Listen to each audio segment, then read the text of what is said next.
Hi, Glenn Peoples here.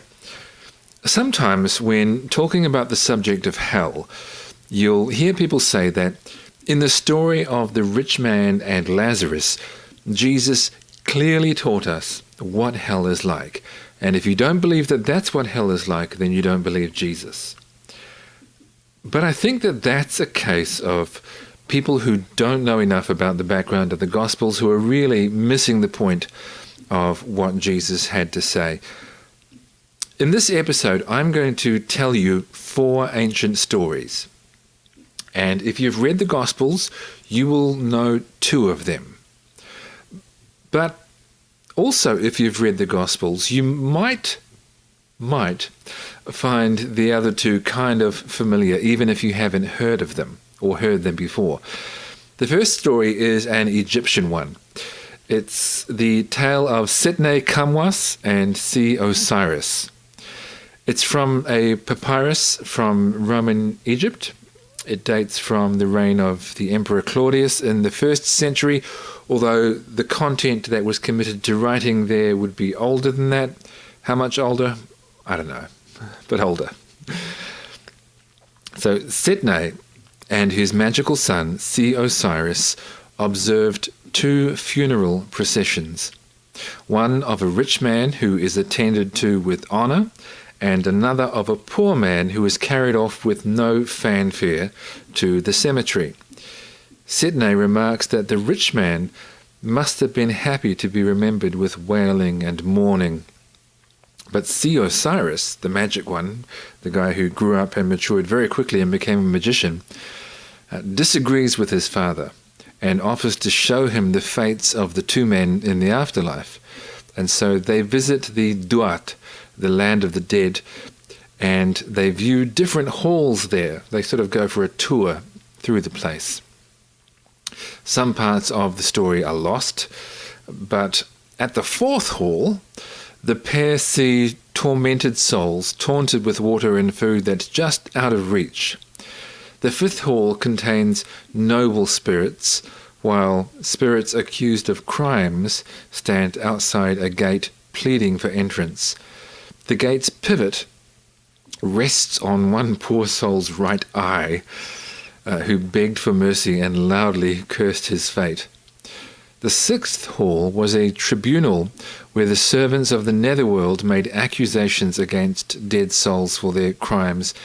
In the 7th hall, Osiris, Anubis, and Thoth hold court with their servants.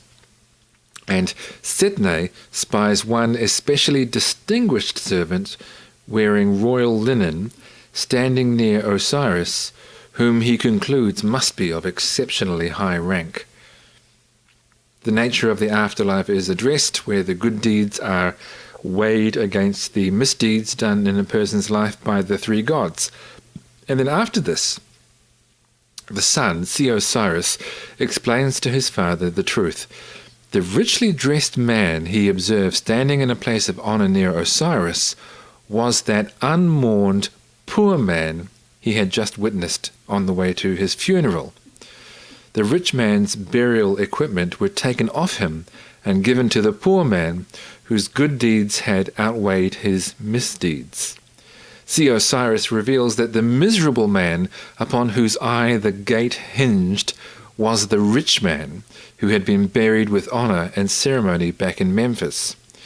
He concludes that he who is beneficent on earth, to him one is beneficent in the netherworld, and he who is evil, to him one is evil. It is so decreed forever.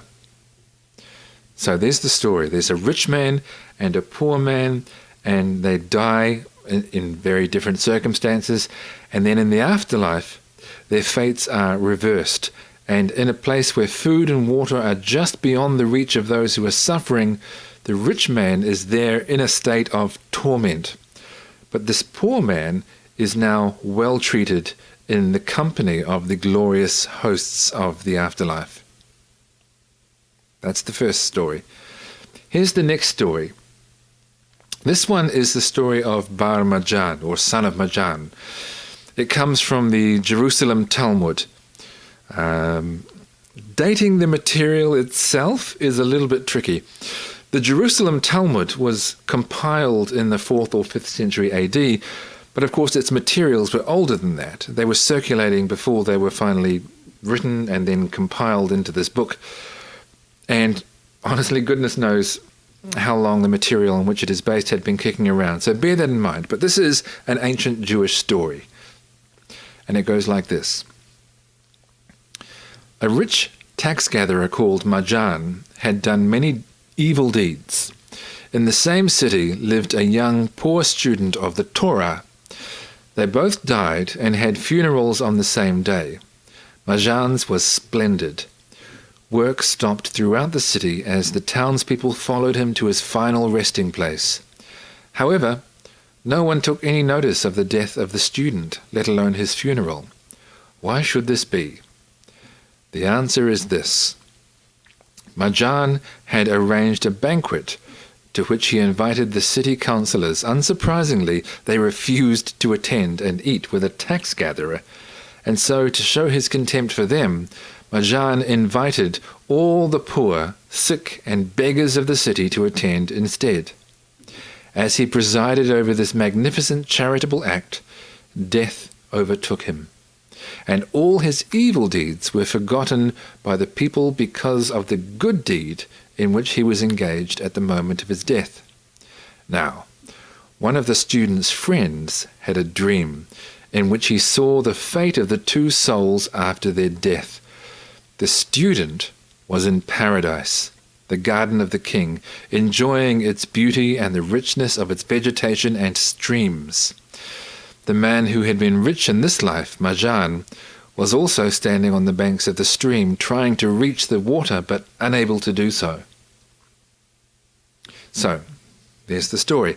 You've got a rich man and a poor man, and they die. The rich man had a fine burial, but the poor man did not. In the case of the rich man, he had held a great banquet and invited important people, but they did not come. So instead he invited the poor, the sick, and so on. And then after death, the fates of the rich man and the poor man are reversed.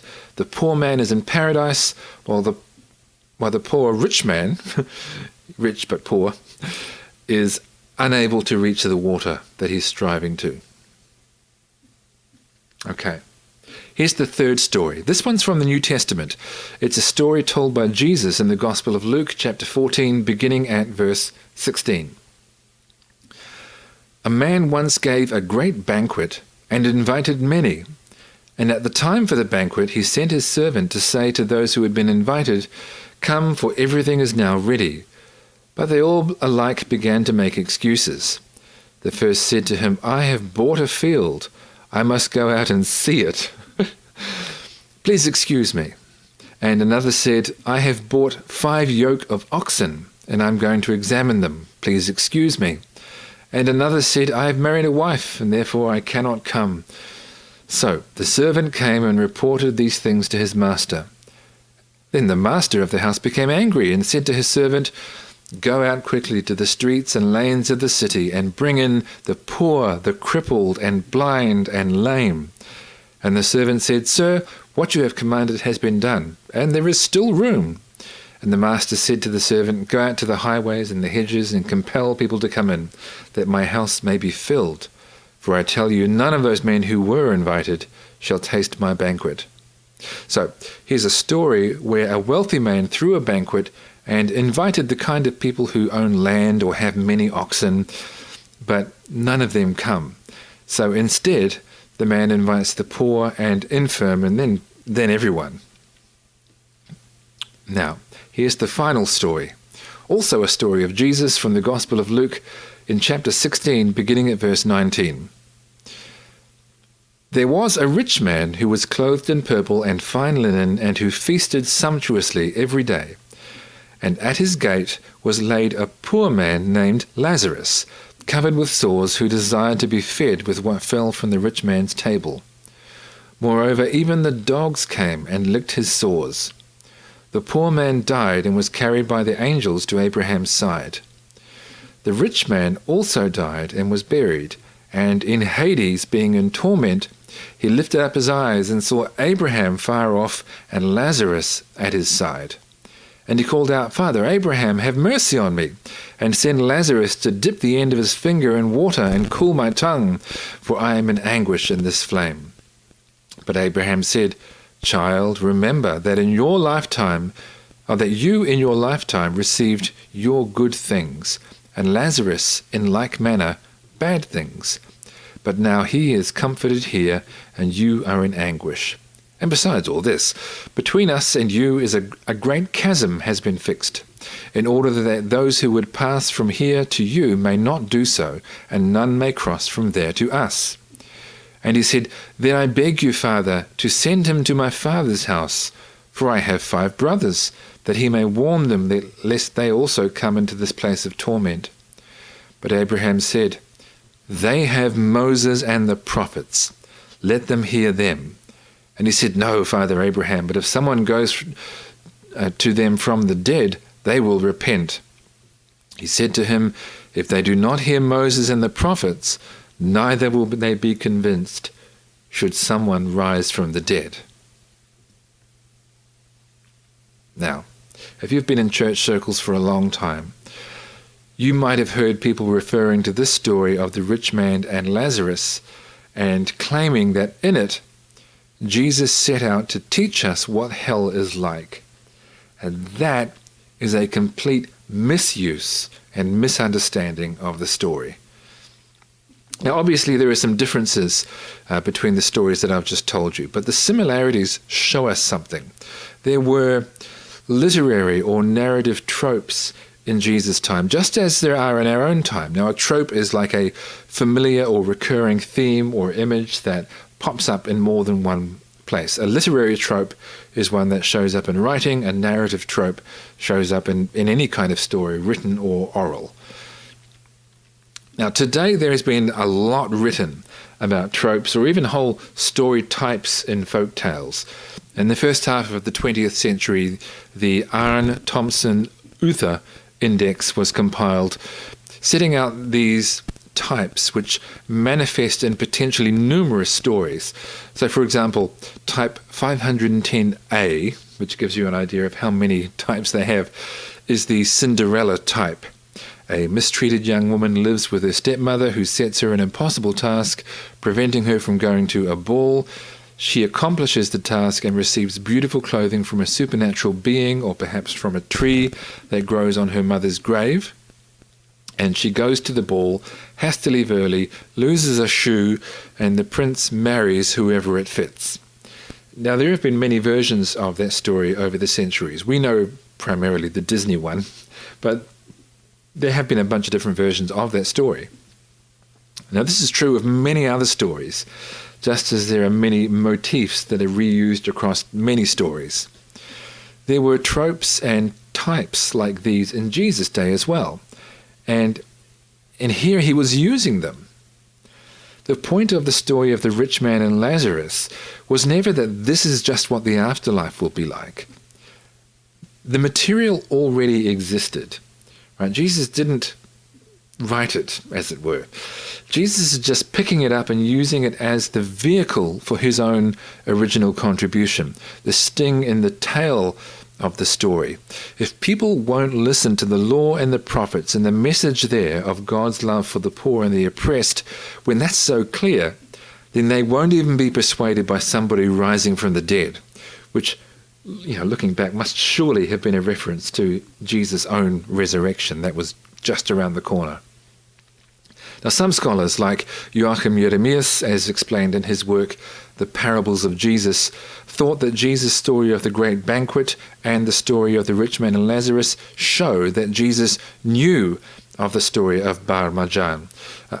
Other commentators deny this, although over the years I've seen a number of denials of that, but I don't know, it looks to me like these denials usually just look like an assertion.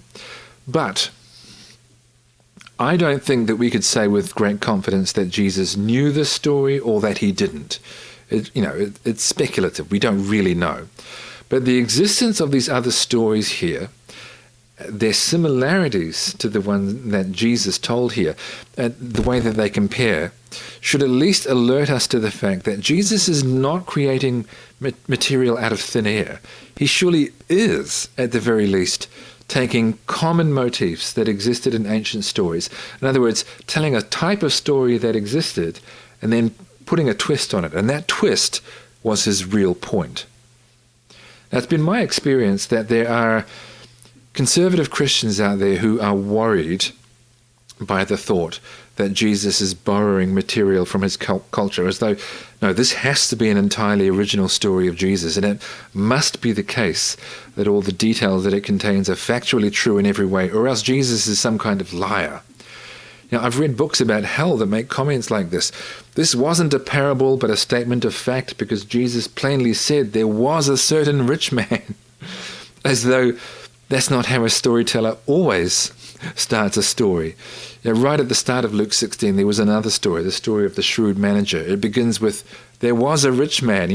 That's how you introduce a character. You just say, there was this guy once. And no, I'm not creating a straw man. I know it sounds ridiculous, the way that I've just articulated that. No, Jesus clearly said there was a certain rich man.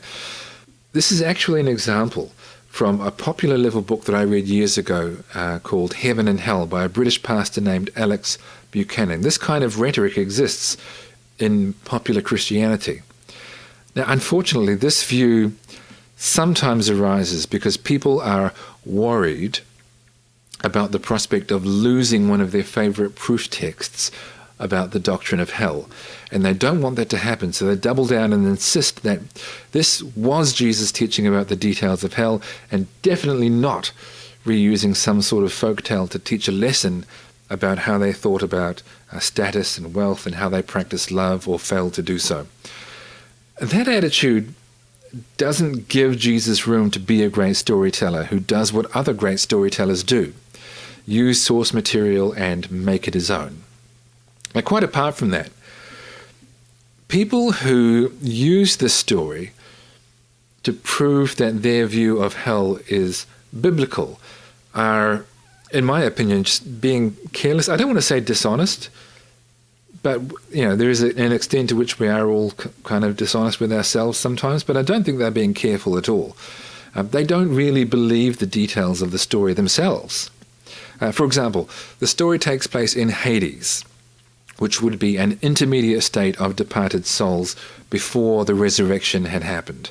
And yet the rich man asks Lazarus to dip his finger in water and to put it on the rich man's tongue. And none of these things would exist in an immaterial intermediate state inhabited by souls without bodies.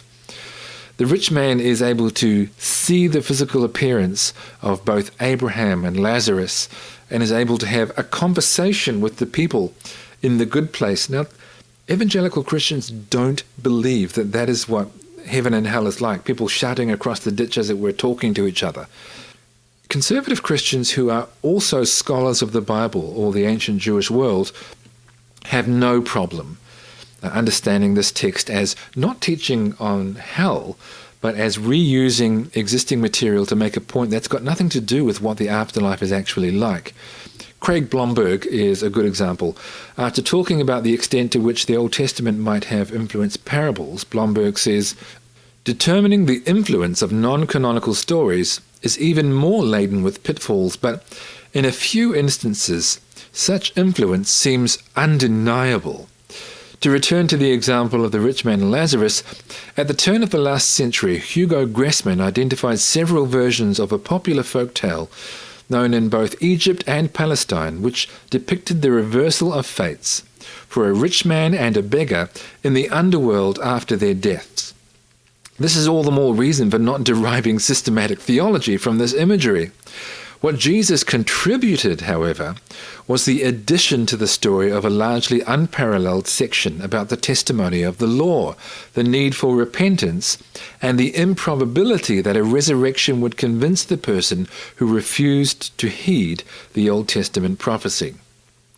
Here are the themes Jesus wanted to emphasize, and his use of a well-known story in the first part of the parable made his additions that much more striking and effective. It is possible, of course, that Jesus was aware of enough different popular stories about reversals of worldly status in the afterlife that he was not drawing on any specific one, but just on the popular theme.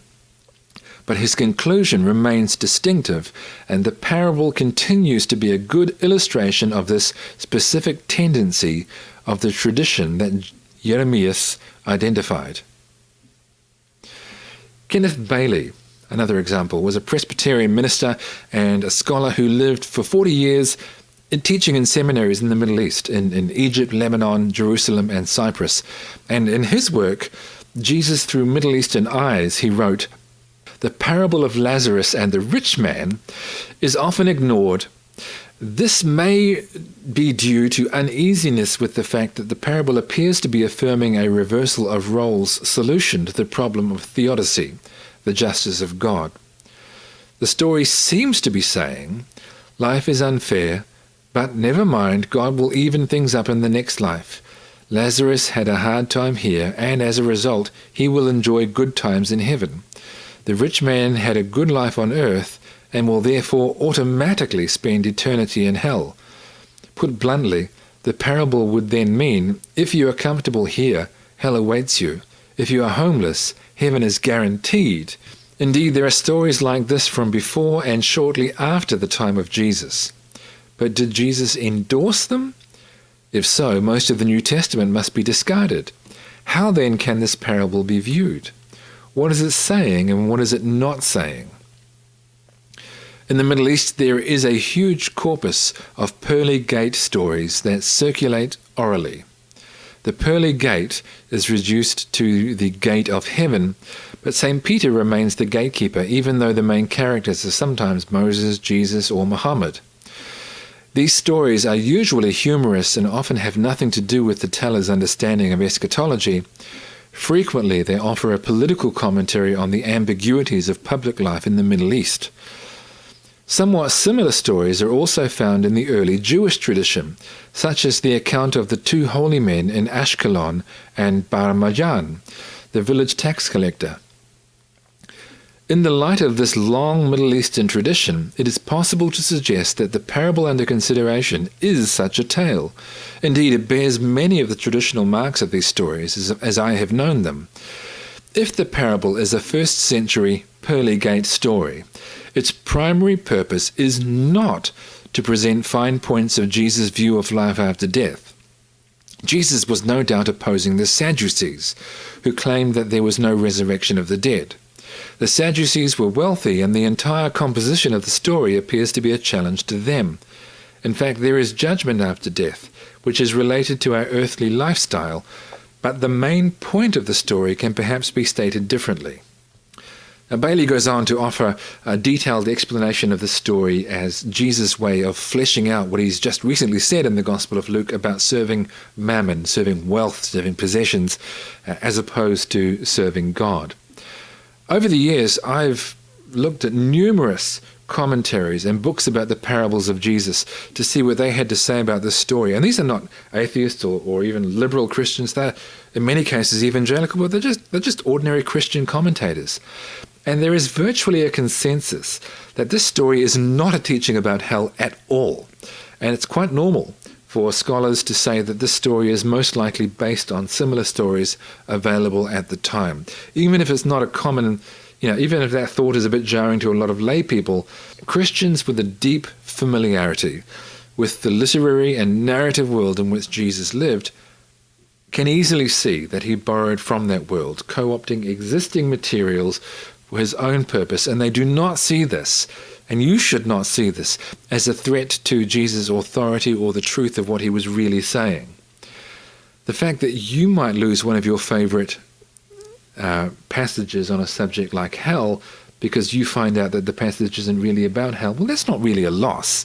You've gained understanding, right? You shouldn't treat it like a loss. The story of the rich man and Lazarus isn't a teaching about what hell is like. And all those polemical works about hell that use the story that way get it wrong. But the story still has plenty to tell us, both about Jesus the storyteller and the moral lesson that Jesus uses the story to teach us, as well as that sting in the tail against his opponents, who didn't believe in spite of a man rising from the dead.